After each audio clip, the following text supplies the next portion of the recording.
Dasturimizni muhim yangilik bilan boshlaymiz. Davlatimiz rahbarining ish haqi, pensiyalar, stipendiyalar va nafaqalar miqdorini oshirish to'g'risidagi farmoniga ko'ra, aholi turmush darajasini oshirishga qaratilgan chora-tadbirlar ko'lamini kengaytirish, fuqarolarning daromadlarini izchil oshirib borish siyosatini davom ettirish hamda ularning ijtimoiy muhofazasini kuchaytirish maqsadida 2025-yil 1-iyuldan ish haqi, pensiyalar, stipendiyalar va nafaqalar miqdori 10% ga oshiriladi. Jumladan, farmonga ko'ra, yoshga doir eng kam pensiya miqdori oyiga 918 ming so'm, nogironlik pensiyalarining eng kam miqdori oyiga 1,12 million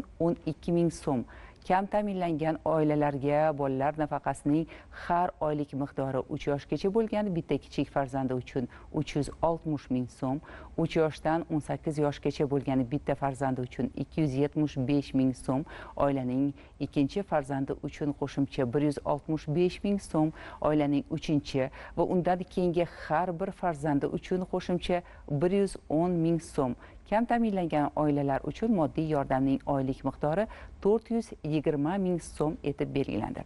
Shuningdek, 2025-yil 1-avgustdan byudjet tashkilotlari xodimlarining ish haqi